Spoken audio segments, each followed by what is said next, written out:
Have you ever imagined the moment when everything you are, every choice, every circumstance, every vulnerable part of your life is reduced to grocery store aisle gossip, where people who should know you, who watched you grow up, who greeted your family on Sundays at church, decide that your worth as a human being can be measured by the presence or absence of a ring on your finger? And worse, they make a point of telling you this, loudly, in front of everyone, not out of concern, but as punishment. Sophie Bennett is in the Riverside grocery store on Thursday afternoon. It's not a big purchase, just prenatal vitamins prescribed by her doctor, some fruit, and bread. Simple things a 4-month pregnant woman needs. She's in the pharmacy aisle, comparing brands of folic acid, when she hears whispers. They no longer try to be discreet, pregnant and without a ring. Typical. Sophie looks up to women Mrs. Patterson and Mrs. Chunner, standing 3 meters away, looking directly at her as they speak, not trying to hide it, wanting her to hear. Poor thing. Mrs. Chen laughed. Her voice was humorless. She made bad choices. Now she wants sympathy. Sophie feels her face growing hot. Her hand instinctively goes to her stomach, a protective gesture she's developed in the last few weeks. She should leave, ignore it, but her legs won't obey. And then it gets worse. Mrs. Morrison, the grocery store manager, a woman who has known Sophie since she was 6, who always gave her extra candy on Halloween, who hugged her when her father died, approaches, not with kindness, with judgment as sharp as a knife. Sophie, darling, loud voice, performative, making sure everyone in the hallway hears. Maybe you should have thought about that before you spread your legs. Now the whole city will pay for your choices through welfare that will suck you dry. Silence, complete. Every person in the hallway stops, looks, witnesses, and nobody, not a single customer, defends them. Sophie stands there clutching prenatal vitamins in a hand that trembles violently. Tears burn behind her eyes, but she refuses to let them fall. She won't give them satisfaction. She won't publicly crumble to validate their judgment. I never asked for assistance, she finally manages to say. Her voice is firmer than she expected. I'm employed. I pay taxes. And my choices are none of your business. Everything in a small town is everyone's business. Mrs. Morrison crosses her arms, especially when you're a pastor's daughter. Poor Bennett must be turning in his grave, seeing what you've become, using a dead father as a weapon. Calculated cruelty. And Sophie realizes this isn't about morality. It's not about concern for her well-being or the city's. It's about power.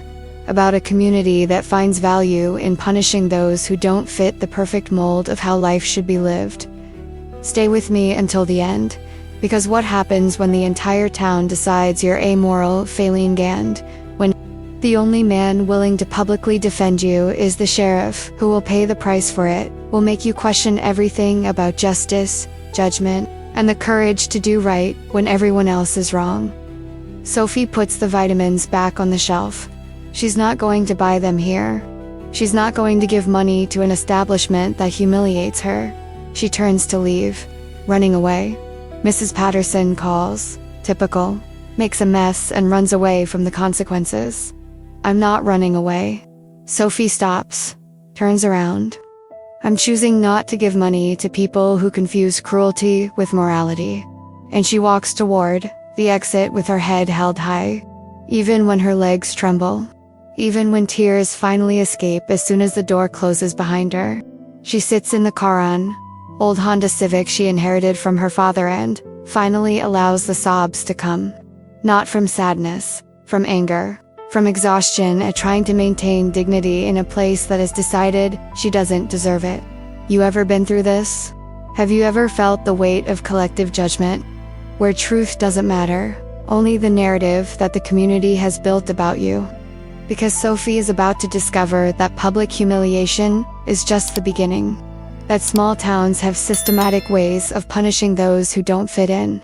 And that the only ally who will appear the sheriff everyone respects, who has a reputation to lose, who should follow the popular will choose to defend principle. Instead of popularity, And this choice, it will cost him everything he has built. But inside that grocery store, still standing in the aisle where he witnessed everything, there's a man processing what he just saw. Sheriff Cole Dawson came to buy milk and bread, a quick stop between patrols. He hadn't expected to witness such calculated cruelty, and he needs to decide. Does he move on as if he hadn't seen anything, maintain the professional distance that protocol suggests, or protect his political career, which depends on popular approval? Or does he do something that no one expects, something that goes against social norms, that challenges established power, that proves that distinction means defending justice, even when justice is unpopular? Because in the next few seconds, Cole will make a decision that changes the trajectory of 2 lives.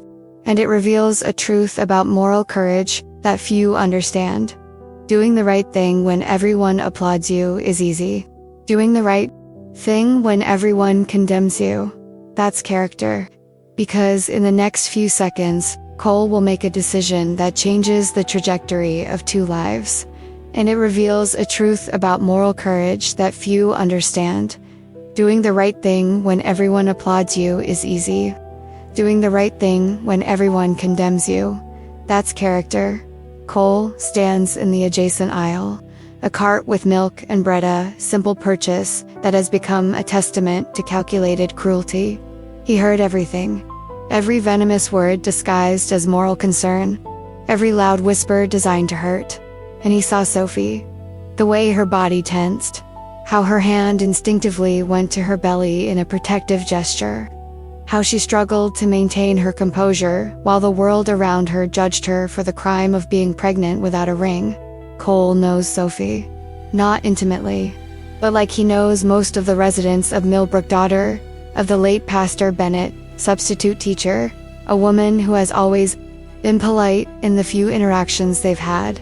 The kind of person the city should protect, not destroy. And he recognizes something in the scene he just witnessed. Something he saw 10 years ago when his sister, 17 and pregnant, was treated the same way. Judged, isolated, punished for moral failing, while the baby's father went to college without consequence. Sarah eventually left. She rebuilt her life in Portland, where no one knew her story. But it took years, and the trauma remains. Cole didn't save Sarah when he should have. He was too young, lacked authority, and didn't have the courage to challenge the social norms that everyone accepted. But he's not young anymore. He's no longer powerless. And courage, he either has it or he doesn't. He makes the decision. If any of this has ever happened to you, if you've ever been judged for choices that only you should make, if you've ever felt the weight of an entire community deciding your worth, share it in the comments, because these experiences matter, and you deserve to be heard. Cole leaves the cart where it is. He walks with deliberate steps to the hallway where Mrs. Morrison is still standing, with an expression of satisfied moral superiority. Mrs. Patterson and Mrs. Chen watch, waiting for the next cruel theatrical act. Mrs. Morrison. Cole's voice carries the authority that 20 years of law enforcement have built. Not loud, but firm, impossible to ignore. The manager turns around, his expression changes. Instantly judgment replaced by performative courtesy. "Oh, Sheriff Dawson, I didn't see you there. Can I help you with something? I heard the comment you made about Sophie Bennett and social services." A deliberate pause, letting words hang. "Ah, that. Well, you know how it is, Sheriff. Just an observation." Mrs. Morrison laughs nervously. "I didn't mean to offend, but it was offensive. Publicly. And I'd like to clarify something." Cole maintains a professional tone, but with a sharp edge. Sophie Bennett never requested social assistance. She's employed. She pays taxes. She contributes to the community. So perhaps that explains what choice of hers is costing the city money. An uncomfortable silence spreads through the corridor. Other clients who moments ago watched Sophie's trial with satisfaction now look at the floor, avoiding witnessing their own complicity. Well, it was just a figure of speech, Mrs. Morrison swallows. She realizes the audience is now judging her. It wasn't. It was a specific accusation. False and cruel. Cole looks around. At Mrs. Patterson. At Mrs. Chen.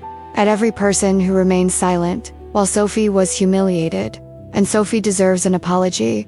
A public one. Since the humiliation was public. Sheriff, I really don't think that's necessary. I think so.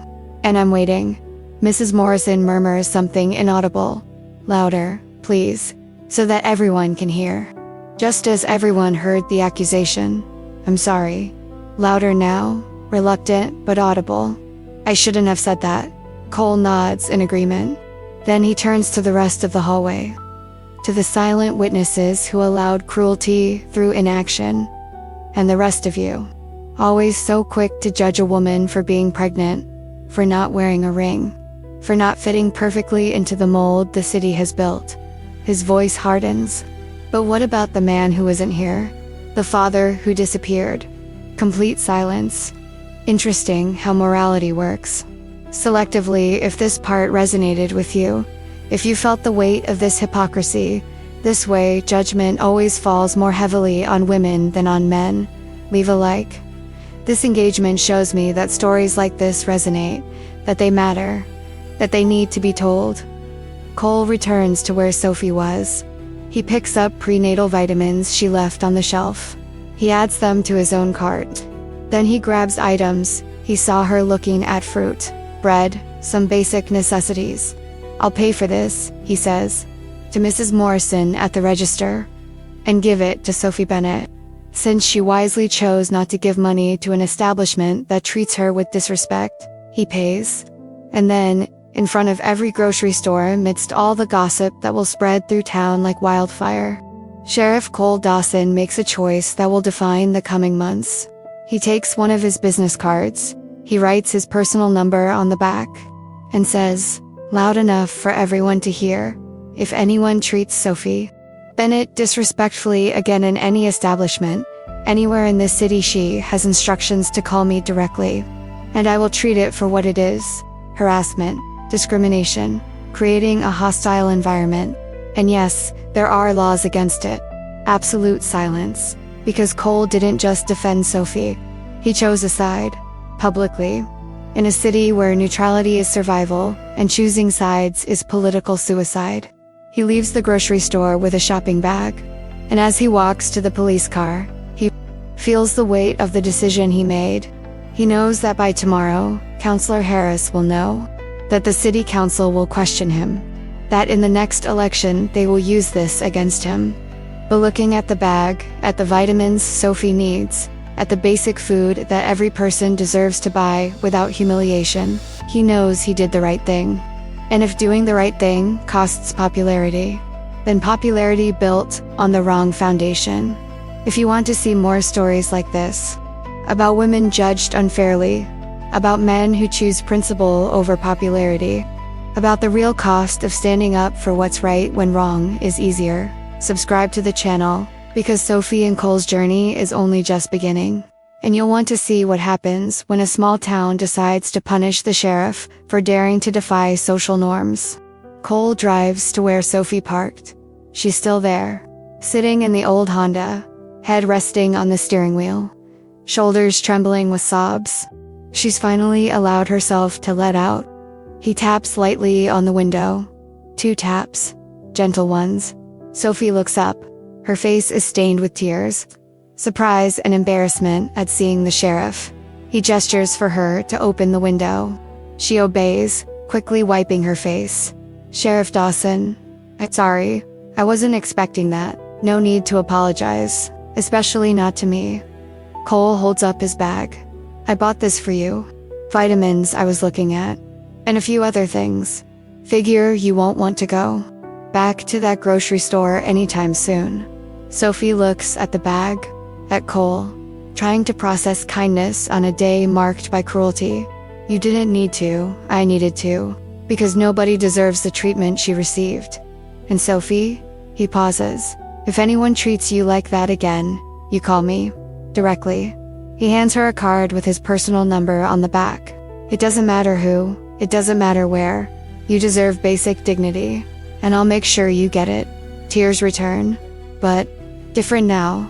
Not tears of humiliation. Tears of relief. Of gratitude. Of being seen as a human being when everyone else saw only judgment. Thank you. You have no idea how much this means. No one else. Her voice breaks. I know. And it shouldn't be like this. But it is. And until it changes, you won't face it alone. And in that moment, in the grocery store parking lot, where Sophie was destroyed, and then defended, something begins. Not romance, not yet, but connection. An alliance forged in witnessed injustice and the courage to intervene.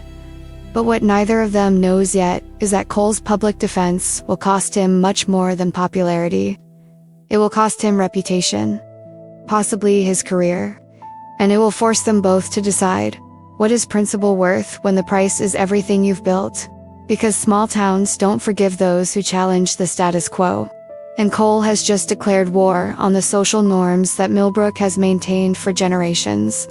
Now I want to delve even deeper into this subject. Because to understand why Mrs. Morrison's words cut so deeply, why the town's judgment destroyed Sophie in ways that physical violence never could, you need to understand who she was before the pregnancy, before Daniel, before discovering that the morality the town preached was conditional approved only when it came packaged in a wedding ring and social approval. Sophie Bennett, 26 years old, 4 months pregnant. But 3 years ago, she was a different person. Or perhaps exactly the same person, just seen through a different lens. A lens that the city chooses to apply based on circumstance, not character. She is the daughter of Pastor Thomas Bennett, a man who led Millbrook Baptist Church for 22 years, who baptized half the town, who married couples, buried the dead, counseled the lost, who was in every sense a moral pillar of the community. Growing up as a pastor's daughter in a small town is like living under a constant microscope. Every choice is an example. Every mistake is a scandal. Sophie learned early on, her behavior wasn't just her own. It was a reflection of her father, her church, the values the community pretended to uphold. So she was perfect. Or she tried to be. Excellent grades in school. Never drank at her graduation party when others did. Virginity maintained not out of deep belief, but due to social pressure. A pastor's daughter doesn't do that. State college not too far, not too expensive, not too threatening. Elementary school education. Appropriate career for a woman of faith. She returned to Millbrook after graduation. She could have gone anywhere. But her father was getting old, weak heart, and Sophie was an only child. So she came back. She got a position as a substitute teacher at Riverside Elementary. Not permanent, the budget didn't allow it, but consistent, respected, and she volunteered at the church. Sunday school for children, organizing community events, everything a pastor's daughter was supposed to do. The city loved her. Sophie Bennett is a perfect example. So dedicated. Pastor Thomas must be so proud. She was morality incarnate, a symbol of how a woman should be in a community that valued tradition, purity, and established order. And Sophie, she accepted the role because it was easier than challenging herself, and because part of her believed she was doing the right thing. Until my father dies. Sudden heart attack. At 63, Sophie found him in the church office, sitting in a chair, eyes open, already cold. The funeral was the biggest event Millbrook had seen in years. Hundreds of people, all with stories about how Pastor Bennett helped them, saved them, guided them. And Sophie stood there receiving condolences like an automaton. Your father is in a better place. You were a wonderful daughter to him. He's proud up there. But when everyone had left, when the church emptied, when Sophie returned to the empty house she had shared with her father for 26 years, she felt something she had never allowed herself to feel. Anger. Anger at living my whole life under expectation. At never questioning. At accepting the role of perfect daughter without examining whether I wanted that role. And she realized she was 24 years old and had never lived for herself. Every choice was filtered using what will the city think? What will my father think? How does this reflect on my family? So she decided, a small rebellion, but a rebellion nonetheless, to do something just for herself. Educational conference in Seattle. 3 days, far from Millbrook, far from prying eyes, far from being the pastor's daughter. That was 10 months ago. And there, she met Daniel Reeves. He was a teacher too. Private school in Portland, 30 years old, easy smile, conversation that flowed effortlessly. And for the first time, Sophie allowed herself to be just Sophie, not a pastor's daughter, not a moral example, just a woman. They talked for hours after the workshop session. Then they had dinner together. And the connection was real, not imagined, real. The second night, he kissed her. And Sophie, who had remained a virgin for 24 years, not out of conviction, but out of pressure, decided, no more. She will not let the expectations of others define her life. On the third day, they made love in his hotel room. First for Sophie. And it was good. Not transcendent like movies promise, but good. Human. Connection. Intimacy she had never allowed. Daniel promised, let's continue this. You visit me, I visit you. We'll see where it goes. Sophie believed it, because the connection seemed real. She floated back to Millbrook. They texted for a week. Vague plans for a future meeting. And then, silence. Her messages went unanswered. Calls went straight to voicemail.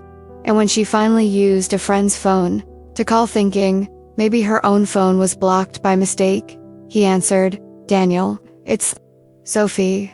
You haven't answered, Sophie. Look, about Seattle. It was good, but I think we misinterpreted the signals.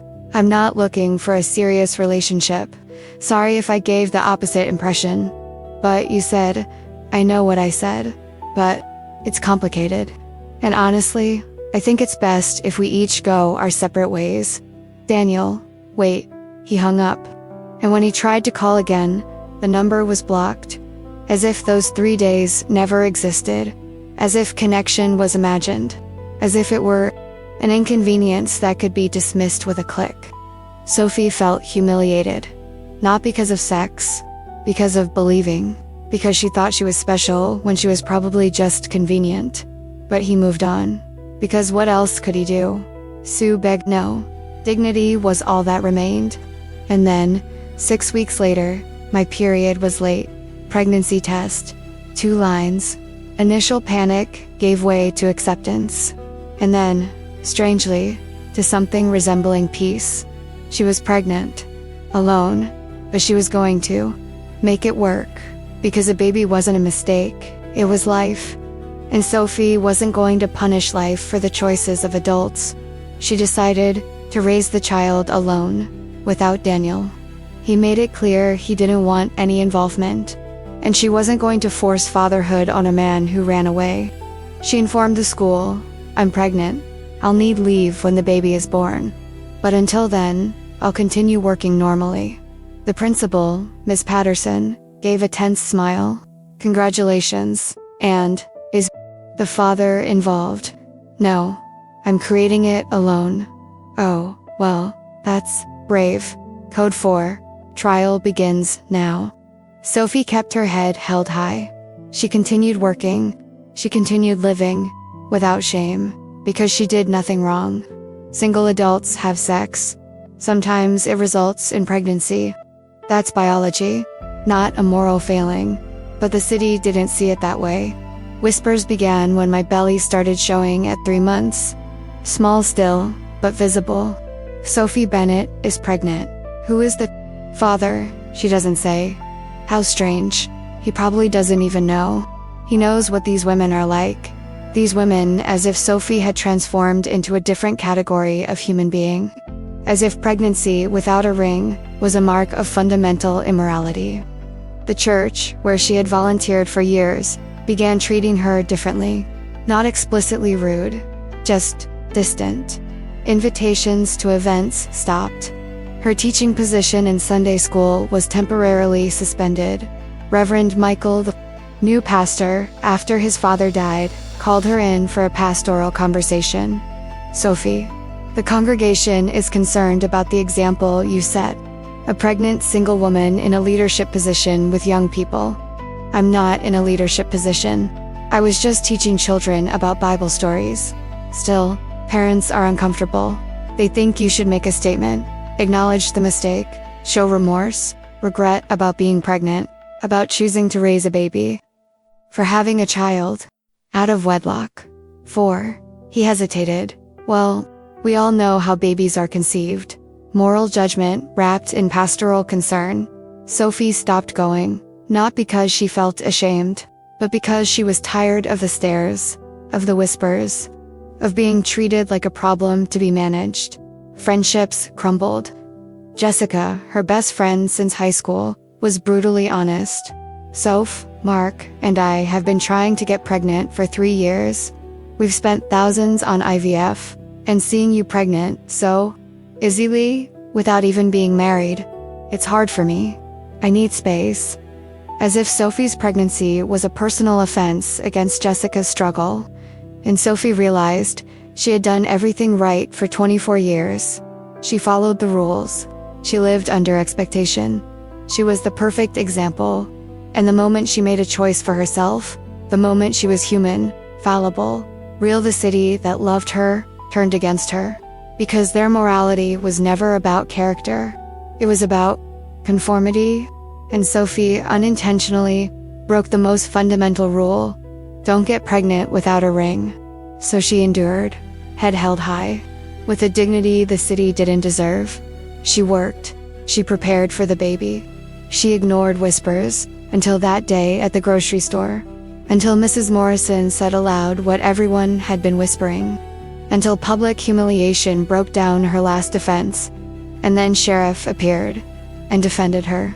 And for the first time in months, Sophie didn't feel alone. Comment below. This makes sense to me. Now I want to delve even deeper into this subject. Because the incident at the grocery store wasn't the end of Sophie's humiliation. It was a catalyst. As if Cole's public defense gave the city permission to stop feigning concern and begin open punishment. And failures multiply like falling dominoes. Each institution that should protect choosing to judge, each person who should support choosing distance, each system revealing a hidden truth. Morality only matters when it can be used as a weapon. 2 days after going to the grocery store, Sophie receives a call. It's from the school. She answers, expecting confirmation of the schedule or a simple administrative question. Sophie, Mrs. Patterson, I need to speak with you. Could you come to my office this afternoon? Tom is not friendly. He is formal, distant, preparatory. Sophie goes. She sits in a visitor's chair that she's occupied dozens of times in her 3 years working there. But this time, it feels different. As if she were a student called in for a class, not a colleague. Ms. Patterson wastes no time in being polite. Sophie, we spoke with the school board about your situation, and we decided not to renew your temporary contract for the next semester. Words hit like a physical punch. What? But I worked here for 3 years. I always received excellent evaluations. It's not about performance. It's about example. Parents are concerned about the message your presence sends to children. Message? What message? What pregnant teacher exists? What single pregnant woman is in a position of moral authority with young children? Mrs. Patterson adjusts her glasses, nervous gesture. Sophie, you understand the difficult position. We're a small school. We rely on community trust, and parents have expressed discomfort. Which parents? How many? That's beside the point. Yes, it's coming. Because I bet it was a vocal minority. Maybe 3 or 4. And you're letting them determine who teaches. Sophie, don't make this any harder, difficult. I'm losing my job. My only source of income. While pregnant, how can I not make it difficult? Mrs. Patterson sighs. The decision has already been made. I'm sorry, but you understand? A pregnant single woman teaching values to children. It doesn't seem appropriate. Values? a code of morality that Sophie supposedly violates by existing. And Daniel, the man who got me pregnant and disappeared. Is he being judged, losing his job? Or does this only apply to me? We don't know who the father is. You never said. Exactly. Because he doesn't want involvement. He completely abandoned me. But I'm the problem. I'm a bad example. Him, invisible. Ms. Patterson doesn't respond. Because she has no answer that doesn't expose hypocrisy. Sophie leaves that office knowing it's not about morality, it's about power, about who the community decides to punish. And a pregnant woman without male protection is an easy target. 3 days later, church. Sophie hadn't attended since her initial conversation with Reverend Michael. But he calls. Sophie, we need to talk. In person. It's important. She's going against her instincts that tell her not to. But part of Hertha, part raised in church, that loved community, wants to believe that perhaps there is redemption. Reverend Michael receives her in the office that belonged to her father for 20 years.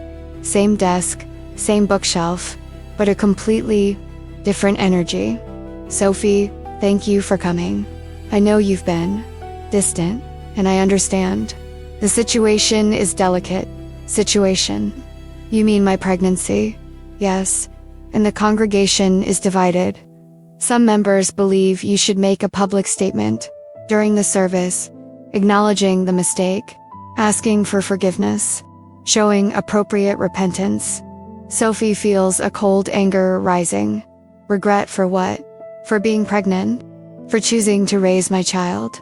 For having a child out of wedlock? For Sophie, you know how babies are conceived, and to do so outside of sacred union. He pauses. It's a sin, of course, and the congregation needs to see that you recognize that. So they want me to humiliate myself publicly, to confess to the sin of being human. They want to see contrition, transformation, a journey back to the right path. And what about his father, Daniel? Does he need to humiliate himself, confess, or does that only apply to visible women? Reverend Michael feels uncomfortable. We don't know his identity. But if we did, yes, he would be held accountable. Lies. The word comes out sharp. If he were a prominent man from Millbrook, married perhaps, with a family, the city would protect him, keep it a secret, because men are protected. Women are punished. Sophie, that's not fair. No. Then tell me, how many men in this congregation have committed adultery? How many have had affairs? Children out of wedlock? And how many have made a public declaration? 0. Because for men, indiscretions are private. For women, they are a public scandal. She stands up. I'm not going to humiliate myself to satisfy the moral hypocrisy of this church.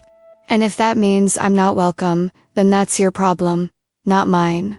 Sophie leaves, and doesn't return, because she realizes her father's church is no longer a place of refuge, it's a place of judgment. And she doesn't need a God who punishes women but forgives men. The following week, Mrs. Chun, the apartment owner, shows up unannounced. Sophie opens the door to find a 60-year-old woman with an expression that mixes embarrassment and determination. Sophie, darling, I need to talk about the apartment. Rent is paid, always on time. It's not about payment, it's about the situation. You know, babies are noisy, and you're alone, without a partner to help, without a stable income now that the school didn't renew the contract. She pauses meaningfully. Perhaps you should look for a place more suitable for your circumstances. Translation: veiled eviction. Are you asking me to leave? I'm suggesting you consider other options. The apartment is small. For a single mother with a newborn baby, it might not be ideal. It might not be ideal, right? Or do you not want a single mother tarnishing the property's reputation? Mrs. Chen stiffens. Sophie, don't be dramatic. I'm just thinking about your well-being. And frankly, after losing your job, how are you going to pay the rent? I have savings, and I'm going to find work in Millbrook. After the scandal, she shakes her head. Be realistic. Nobody's going to hire and I can't have a tenant who can't pay. So you're dumping me? I'm giving 30 days notice, as the contract allows. Nothing personal, just business. But it's personal, completely personal. And Sophie knows, fighting is useless. Tenant laws in the state allow termination without cause with 30 days notice. Technically legal, morally empty. The worst betrayal comes from Jessica, best friend since high school. They shared everything, first day of school, first kiss, graduation, Sophie's father's death. They're meeting for coffee. Sophie is waiting for an ally, someone who understands, who supports her. Jessica arrives late. She orders tea instead of her usual coffee. And she doesn't look directly at Sophie. Soph, thank you for coming. I know things have been difficult for you. You can say it. I lost my job. I'm being evicted. The church informally excommunicated me. But I'm surviving. That's what I want to talk about. About your situation, and how it affects me. Sophie feels a chill running down her spine. How does it affect you? Mark and I. We've been trying to get pregnant for 3 years. We've spent over $50,000 on fertility treatments. 5 rounds of IVF. All of them failed. And to see you pregnant so easily, without even being married, without even initially wanting it. Jessica finally looks up, her eyes glistening with tears. It's hard for me. Very hard. So you're mad at me? For being pregnant? Not angry. Just hurt, and I need space. Distance. At least until I process this. Jess, I didn't choose to get pregnant. It happened, and I need a friend now more than ever. And I need to protect my mental health. Because every time I see you, I see a reminder of what I can't have. And that's not fair to me.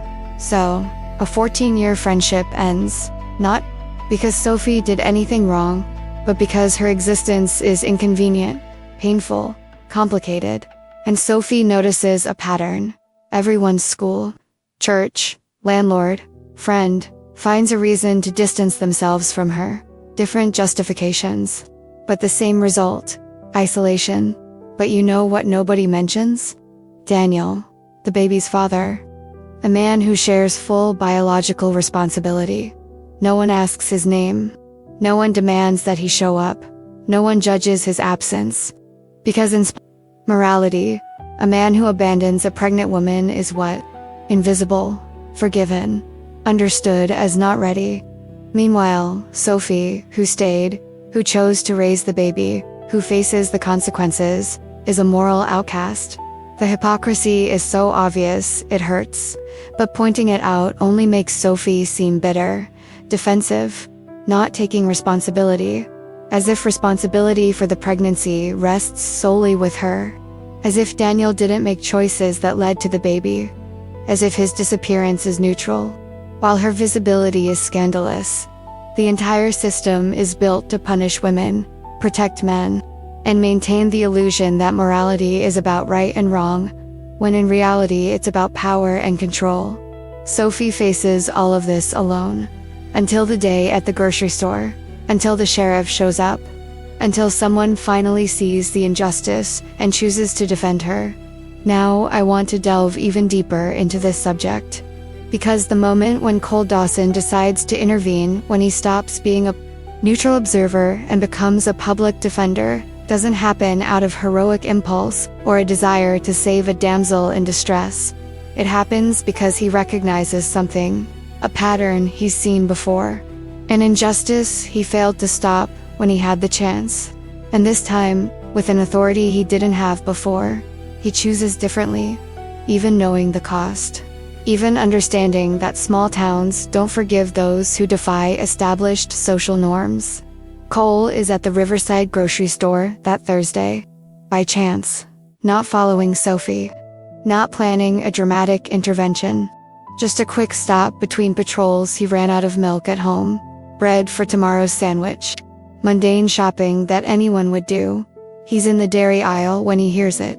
Not clearly at first. The grocery store has constant background noise, overlapping conversations, ambient music. But then the voice rises. Deliberately designed to be heard. Perhaps you should have thought about that before spreading your legs, darling. Now the whole city will pay for your choices through welfare. Cole, stop, milk bottle in hand, processing words, and recognizes poison instantly, not honest anger, but calculated cruelty disguised as moral concern. He knows her voice. Mrs. Morrison, grocery store manager, a 50-year-old woman who served in the church with his father decades ago, who always seemed cordial. But small-town cordiality often masks sharp judgment. Cole should move on. Buy milk. Leave. It's none of his business. There's no crime happening, just social cruelty that small towns allow, even encourage. But he doesn't follow through, because something in those words, spread your legs, triggers a memory, a painful one, an old one. Sarah, his sister, 3 years younger, 17 when she got pregnant. And the town treated her exactly like that, with moral disdain disguised as concern, with public judgment that destroyed a teenager who was already terrified. Cole was 20 at the time, too young to have authority, too cowardly to challenge judgmental adults. So he stayed quiet while his sister was humiliated, while the baby's father, popular football player, went to college without consequence, while Sarah eventually fled to Portland, rebuilding her life away from prying eyes. She survived, but it took years, and her relationship with Millbrook, the town she was supposed to protect, never recovered. Cole then swore, if he had the authority, if he had a voice, he would use it. He wouldn't let anyone else go through what Sarah went through. And now he has authority. Distinctive. A voice that the city needs to hear. Then he turns into a corridor. Not quickly, deliberately, and he sees the scene. Sophie Bennett. He recognizes her daughter of the late Pastor Bennett, substitute teacher, a woman who has always been polite in the few interactions they've had. She's holding prenatal vitamins in a hand that's visibly trembling. Red face, tears welling up that she furiously tries to hold back. The posture of someone trying to maintain dignity while the world crumbles. Mrs. Morrison is a few feet away, arms crossed, an expression of satisfied moral superiority, and around her half a dozen customers watching, some with performative pity that doesn't translate into action, most with satisfied judgment, collective validation that Sophie deserves humiliation. No one defending them, no one intervening, just silent witnesses to socially sanctioned cruelty. Cole walks to the center of the hallway. He places a bottle of milk in Sophie's stroller, small but deliberate gesture. Then he turns to Mrs. Morrison. Mrs. Morrison, her voice carries the authority of 20 years in law enforcement, not loud, but firm, impossible to ignore. The manager turns around. His expression instantly shifts from judgment to nervous courtesy.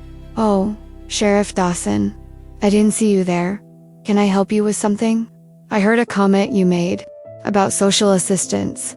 Cole pauses, deliberately letting words hang over him. Curious. Because I did a quick check, professional habit. You know, and Sophie Bennett has never requested assistance. She's employed. She pays taxes. She contributes to the community. So perhaps that sheds light on what choice of hers is costing the city money. Silence. Uncomfortable. Heavy. Mrs. Morrison swallows. Well, it was just a figure of speech. You know how it is, Sheriff. When a single woman gets pregnant, eventually. What? You ask for help. What system exists to provide it? Or do you simply assume that every single mother is a burden on taxpayers? Cole crosses his arms, mirroring her stance. Because it seems like a second option. And that's not a fiscal concern. It's a moral judgment. It was just a comment. I didn't mean to offend, but it was offensive. Publicly, deliberately, and Sophie deserves an apology.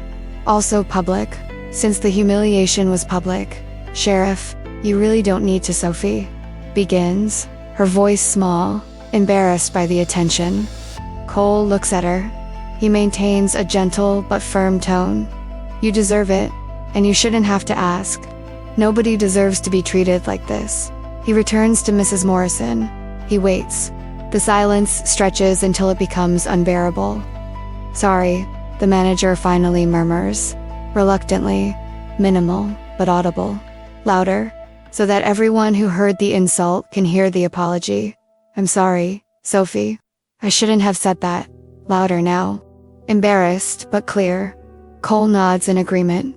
Then he turns to the rest of the hallway, to the half-dozen customers who watched Sophie being destroyed without intervening. "And the rest of you." His voice hardens. "Always so quick to judge a woman for being pregnant, for not wearing a ring, for not fitting perfectly into the morality box that the city has built." Pause. "But what about the man who isn't here? The father who disappeared without consequence?" Complete silence. No one asking his name. No one judging his absence. Interesting how morality works selectively. Customers avoid looking. They study the floor. They know he's right, but they won't admit it. Cole takes Sophie's shopping cart vitamins, some fruit, bread she was buying. "I'll pay for this." Not as charity, as an apology on behalf of a city that should treat its residents with basic dignity. "Sheriff, you don't need to." Sophie protests again. "I know, but I want to." He pushes his cart toward the checkout. He pays, with his personal card, not his departmental fund. His choice, his money. And then, in front of the entire grocery store, is Miss Morrison, still blushing with embarrassment. Customers who witnessed everything, and gossip that will spread through Millbrook like wildfire. Cole makes a choice that defines the coming months. He takes one of his business cards, turns it over, writes his personal number on the back with the pen he always carries. "Sophie, if anyone treats you disrespectfully again in any establishment, anywhere in this city, you call me. Directly." He hands her a card. "It's not normally the sheriff's job, but I'm making it my job. Because you deserve basic dignity. And I'll make sure you get it." Sophie takes the card with a trembling hand. She looks at it with an expression that mixes gratitude, confusion, and something akin to hope. "Thank you. You have no idea how much, I know, and it shouldn't be necessary, but it is. And until the community learns to treat people decently, you're not alone." He picks up a bag of groceries, he hands it to her, and walks outside. But before leaving, she turns around one last time, for the entire grocery store to see, for everyone to witness. And to be clear, Sophie Bennett is a resident of this city. She pays taxes. She contributes to the community. And she deserves just as much respect as any of you. If you disagree, that's your problem, not hers. He leaves. And the grocery store falls into a stunned silence, because Sheriff, a respected authority, a figure the city trusts, has just chosen a side, publicly, unequivocally, in a city where neutrality is survival, and choosing sides is political suicide. The gossip will explode before Cole even arrives in his patrol car. Councilman Harris will know by the end of the day. The city council will question it by the end of the week, and the next election. They'll use this as evidence of biased judgment, but Cole has already decided, if doing the right thing costs popularity, then popularity isn't worth having. And as he drives to the car, he sees Sophie through the window, still standing in the parking lot, holding a bag, looking at the card as if it were a precious artifact. For the first time in months, since the city turned against her, Sophie is not completely alone. She has an ally, an unlikely one, powerful, and willing to pay the price to defend her. And this changes everything. Comment below, this makes sense to me. Now I want to delve even deeper into this subject. Because what happens in the 3 days between the public defense at the grocery store and the moment Sophie finally gathers the courage to go to the police station isn't just gratitude transforming into necessity. It's an internal journey. It's Sophie processing the impact of being seen truly, seen for the first time in months. And it's a decision to transform an isolated moment of kindness into something more permanent, into an alliance, into a connection that goes beyond a social transaction, even knowing that this deepens Cole's involvement in ways that could cost him everything. Sophie spends these 3 days in a strange state. Part relief, finally someone defended her. Part guilt, because defending Cole is already costing her. Gossip spreads fast in a small town.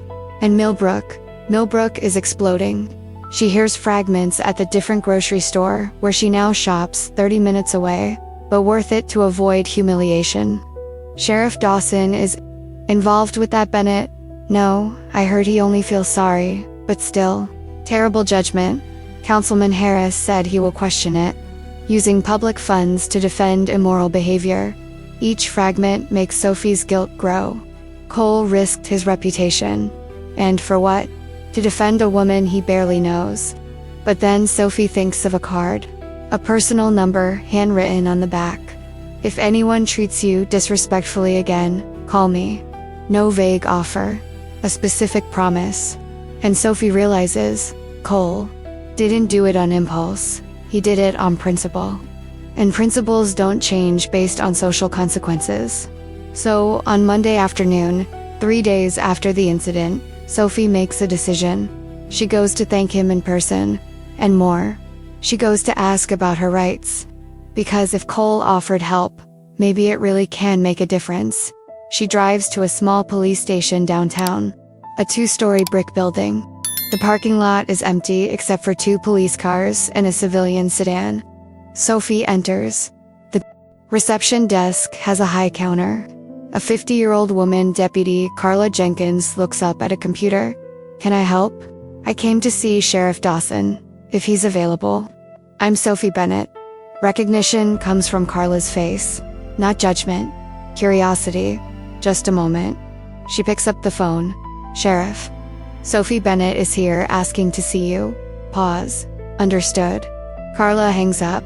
He'll see you. Office at the end of the hall on the left. Sophie walks. The hallway smells of stale coffee and paper.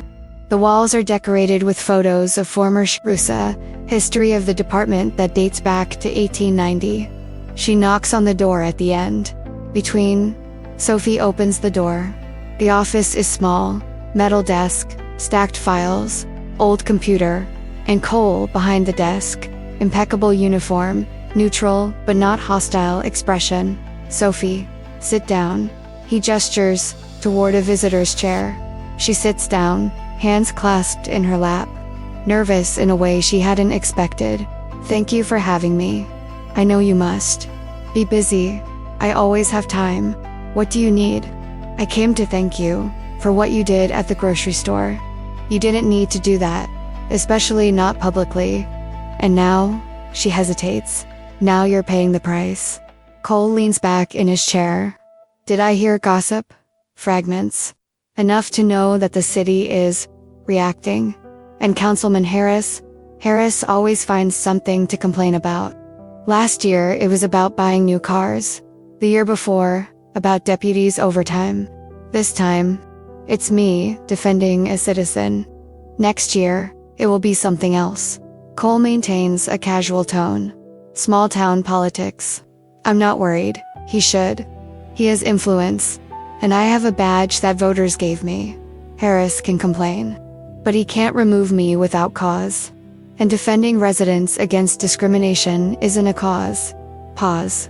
Sophie, I didn't come here to be a popular sheriff. I came to do the right job. And if that costs me popularity, it wasn't real to begin with. Sophie feels tears welling up. Why do you care? You don't even know me. You owe me nothing. I don't need to know someone intimately to recognize injustice. Cole leans forward. And I'll be honest, I've seen it before. My sister Sarah, she was 17 when she got pregnant. Her boyfriend ran away. He went to college in another state. And the whole town treated Sarah like a moral disgrace. They spoke exactly like Mrs. Morrison spoke to you. She should have thought about that sooner. Now everyone is paying for her choices. As if Sarah had made the baby alone. What happened? She endured it for years, had a baby, tried to raise her in Millbrook. But the pressure, the constant judgment. Eventually she left, went to Portland, rebuilt her life there. And now, she has a career, a healthy relationship, A 10-year-old son who is amazing. His voice softens, but it took years. Years of therapy to process the trauma that community caused. In her relationship with her hometown, it never recovered. She doesn't go back, not even to visit. Sorry, I didn't know. How would I know? I didn't announce it. But the point is, I saw what judgment does. I saw the system fail. And at the time, I was 20 years old, without authority, without the courage to challenge the adults who judged Sarah. Cole pauses. But I'm not young anymore. I'm no longer without authority. And I don't want to look back in 10 years and know that I failed to protect someone when I could. Silence hangs between them, heavy with mutual recognition. Then it's not about me, Sophie finally says. It's about your sister. It started with Sarah, but it turned on you. Because you deserve to be defended. Not as a substitute for the sister I didn't protect, but as a person whose rights are being violated. Cole keeps his eyes on her. And Sophie, you don't deserve the treatment this city is giving you. No woman deserves it. And I'm going to keep saying this, publicly, until the community learns. Sophie wipes her eyes. Thank you. For believing. For caring. For seeing me as a person instead of a scandal. Always. And in that moment, in a small office smelling of coffee and paper, with the low hum of an old computer, a real connection formed. Not romance, not physical attraction, but recognition, mutual respect, the foundation of something deeper. Is there anything else I can do? Cole asks. Something concrete besides verbal defense. Sophie hesitates. Then, actually, yes. The landlord, Mrs. Chung, came to see me. She didn't directly say I need to leave, but she implied it. She said that babies are noisy, and that a single mother without a stable income might not be suitable for her property. Pause. Is that legal? Can she evict me for being pregnant and single? Cole feels cold anger. No. Discrimination based on family status violates the Federal Fair Housing Act. She can't refuse to rent or force an eviction based on you having a child, especially an unborn child. But she mentioned no stable income. Since I lost my job, do you have savings? Yes. Enough for at least 6 months' rent. So her argument is baseless. And even if she had legitimate concerns about her ability to pay, she would have to go through formal eviction proceedings. She can't just imply that you're leaving. Cole picks up a notepad. Do you want me to talk to her? I don't want to cause any more trouble. I've already done too much. It didn't cause anything. The system caused it by failing to protect and Sophie. Speaking with Mrs. Chen isn't a personal favor. It's part of the job. Ensuring residents aren't illegally discriminated against. He writes in a note, I'll visit her, educate her about the Fair Housing Act, and make it clear that discrimination is not tolerated in Millbrook, even when it comes from a respected landlord. What if this worsens her relationship with me, makes it impossible to continue living there?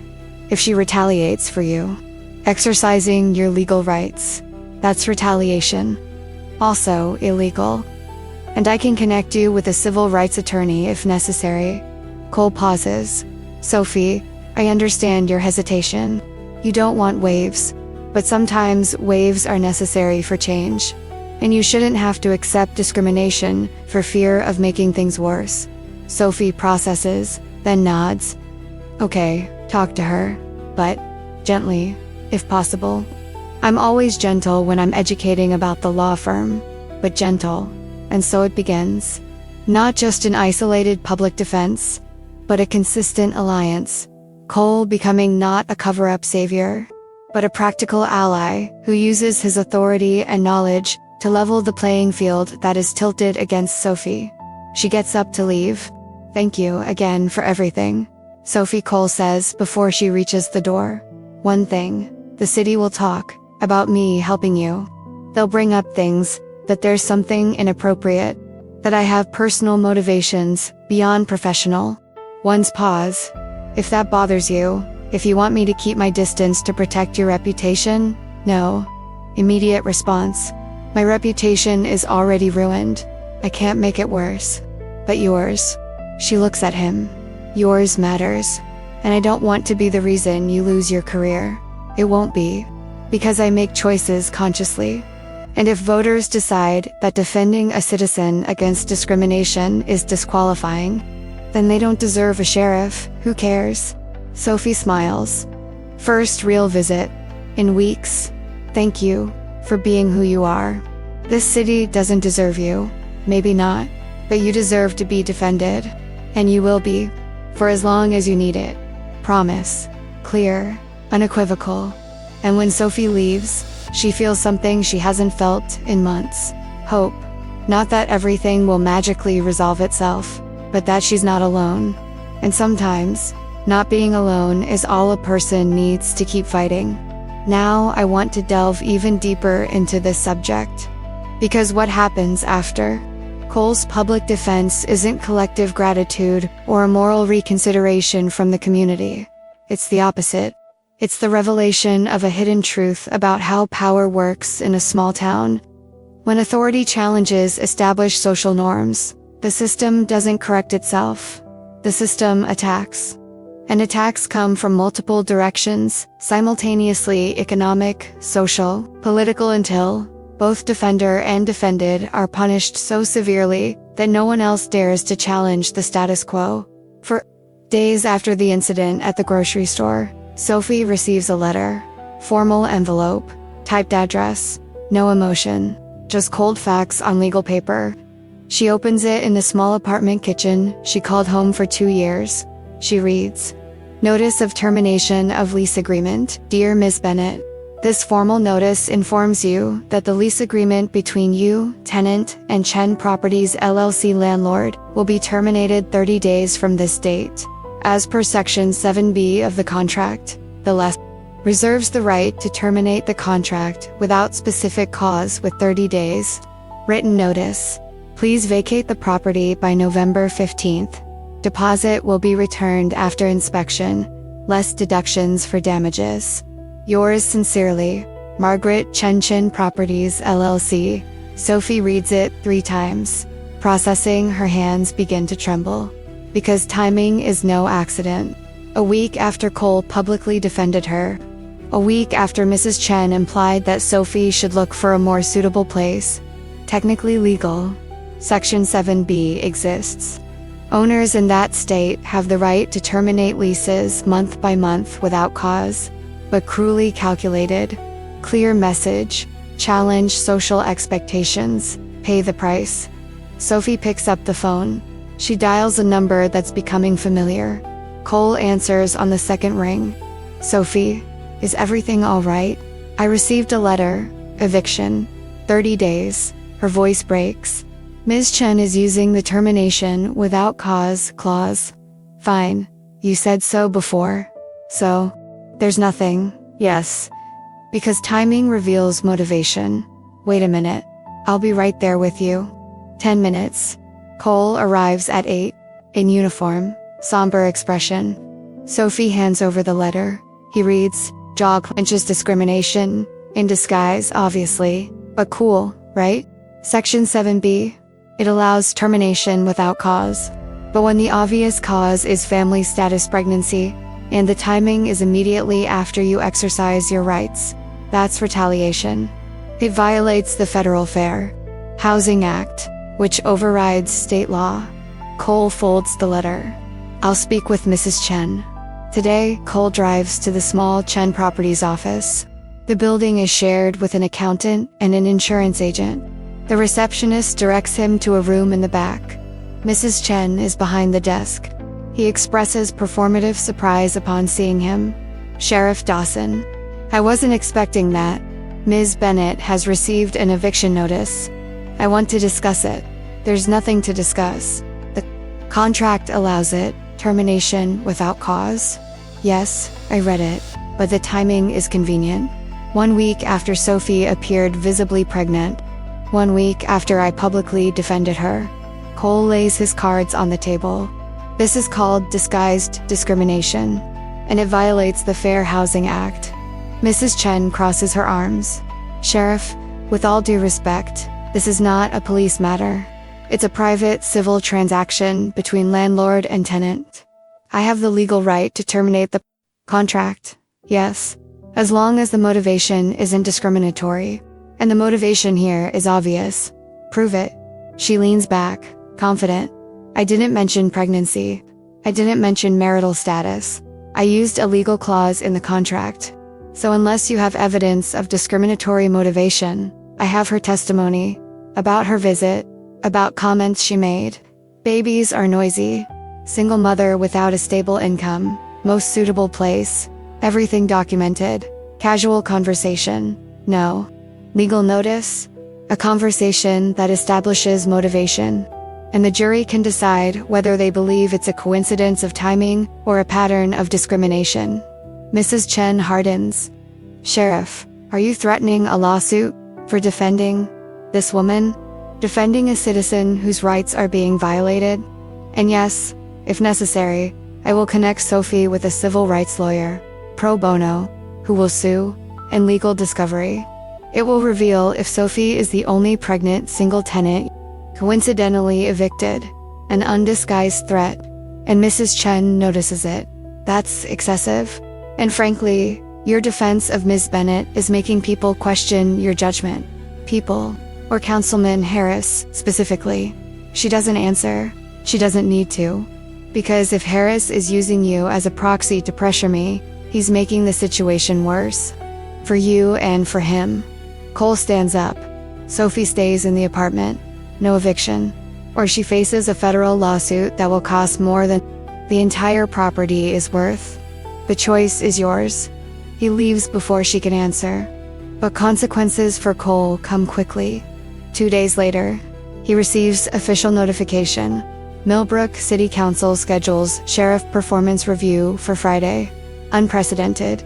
Sheriff is an elected position. The council has no direct authority over him.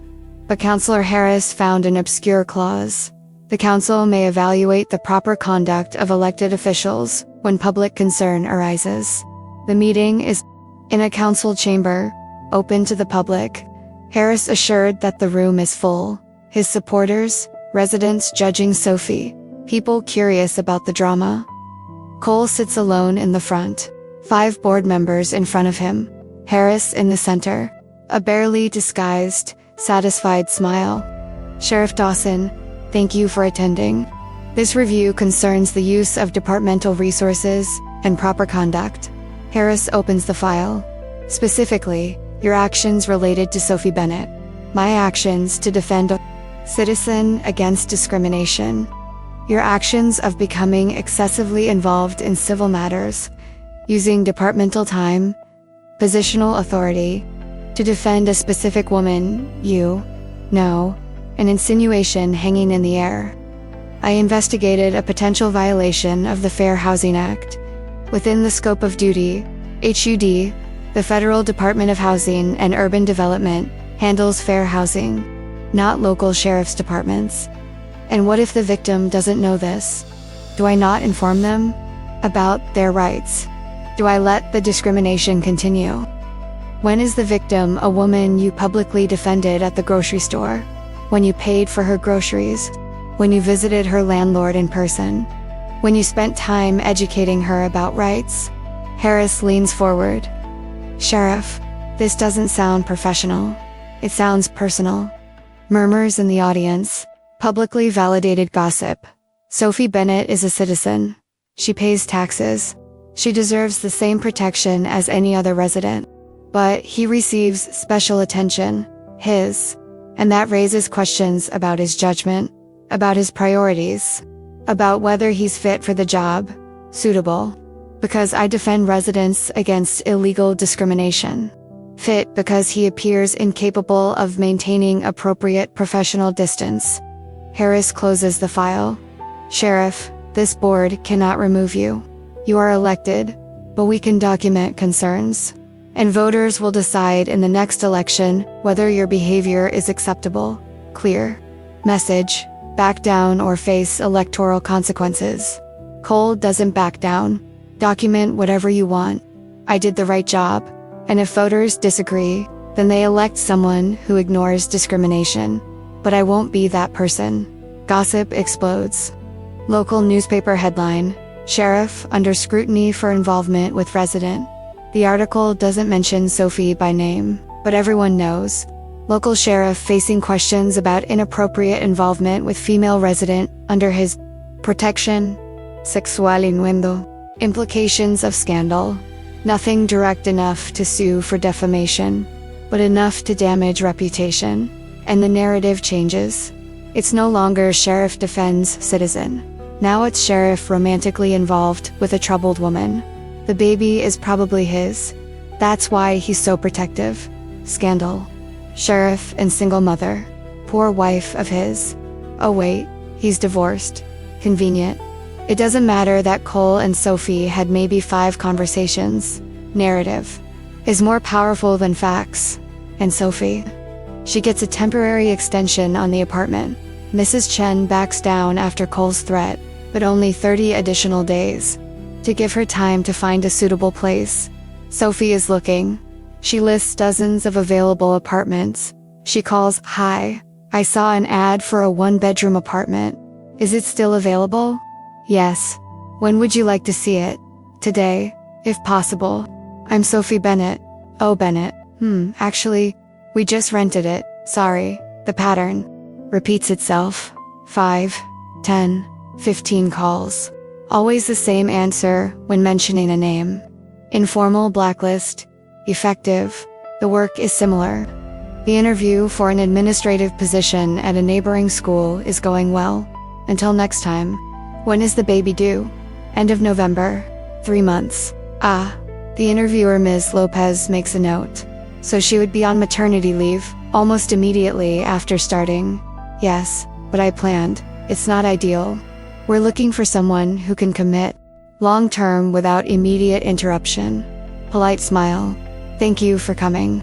We'll be in touch. They won't come in. Pregnancy discrimination. Illegal under the Pregnancy Discrimination Act, but impossible to prove without explicit admission. Sophie feels the walls closing in. No apartment in 2 months. No job. Savings lasting maybe 4 months if she's lucky. And physical stress manifests itself. A 6-month consultation with Dr. Morrison, not related to the grocery store manager, reveals the problem. Your blood pressure is elevated. 140/95. Borderline pre-hypertension. He frowns. Sophie, this could lead to preeclampsia if left unchecked. You need to reduce stress. What? I'm being evicted. I can't find a job. The whole city is judging me. I understand the situation is difficult, but you need to find ways to manage stress. Meditation, light, exercise, a support network. Pause. Do you have family? Friends? Not really. My family judges me. My friends have disappeared. And is he the baby's father? Not involved. Dr. Morrison makes worried notes. Social isolation worsens stress. Needs to find support. A support group, perhaps. Something. Sophie leaves that appointment knowing the city isn't just judging her. It's actively harming her health and the baby's. And what's worse, Cole is paying the price too. Damaged reputation, threatened career, all for defending her. And Sophie begins to question, is it worth it? Is her dignity worth his career? Comment below. This makes sense to me. Now I want to delve even deeper into this subject. Because the dilemma Cole faces isn't abstract or philosophical. It's concrete, immediate. It's a choice between a career he's built over 20 years and principles he's always claimed to uphold. And the hidden truth about moral courage. It's not a single, heroic decision. It's a series of small decisions, each costing something, each testing whether you truly believe what you say when no one is applauding. Cole faces this test on a Wednesday afternoon. Deputy Travessa, 52-year-old man, a veteran of the department with 25 years of service, pragmatic to the core, knocks on his office door. Sheriff, do you have a minute? Sure, sit down. Travis closes the door. An unusual gesture that signals a serious conversation. He sits down. Not with military rigidity, but with the weariness of a man who has seen too much departmental politics. You need to retreat. Straightforward. No preamble. What about? Cole asks, although he already knows. From Sophie Bennett. Regarding your involvement in her situation, the city is against you. The council is against you. Harris is building a political case, and if this continues, it will cost you the election. The election is in 2 years. 2 years go by quickly, especially when your opponent spends those years building a narrative against you. Travis leans forward. Harris is already planting seeds. Sheriff who ignores the will of the community, prioritizes personal case over public safety. Trial compromised by inappropriate involvement. The narrative is built, clean, effective, and you're making it easier every time you defend it publicly. Cole knows. Travis is right. Politically defending Sophie is suicide. Every action he takes confronting Mrs. Morrison, visiting Mrs. Chun, showing up for board review, it's ammunition to his opponents. So what does that suggest? Should I abandon a woman who is being systematically discriminated against? Should I let the city continue punishing her for the crime of being pregnant and single? I suggest you recognize the limitations of the position. You're not a civil rights lawyer. You're not a social worker. You're sheriff. And sheriff needs to serve the entire community, not just one resident. Travis pauses. Refer Sophie to appropriate resources. The ACLU has a regional office. Organizations that support single mothers exist. Legal aid can help with housing discrimination. You don't need to be her personal savior. But if not me, who? You see how the city treats people. Appropriate resources you mention. They take months. Process bureaucracy. She has 30 days until eviction. Dangerously high blood pressure, no job, complete isolation. Cole shakes his head. Appropriate resources arrive too late to make a difference. So she suffers. And it's terrible. Honestly, it is. But Cole. Travis uses his first name, not his title. Carrying a badge means making impossible choices. And sometimes, saving a career means not saving everyone. Because why lose a badge? It doesn't help anyone. Not Sophie. Not the next person who needs defending. Nobody. The argument is sound, pragmatic, and part of Cole part, trained in departmental politics, in bureaucratic survival recognizes wisdom. What if a career built on ignoring injustice isn't worth saving? Silence. Travis processes the question. Then he loses his badge. He finally says, not cruel, just factual, and it helps no one. And Harris or someone like him takes over. And Sophie still suffers. But you suffer too. And for what? Abstract principle. It's not abstract for Sophie, no, but it's one person. And that position affects thousands. You need to think bigger than just the individual case. What if thinking greater is how systems justify sacrificing individuals? How does greater good become an excuse to ignore specific injustices? Travis sighs. I don't have an answer for that. But I've been in this job for 25 years. I've seen good sheriffs lose by doing the right thing at the wrong time. And I've seen mediocre sheriffs win by playing politics. The system doesn't reward principle, it rewards survival. Then the system is broken.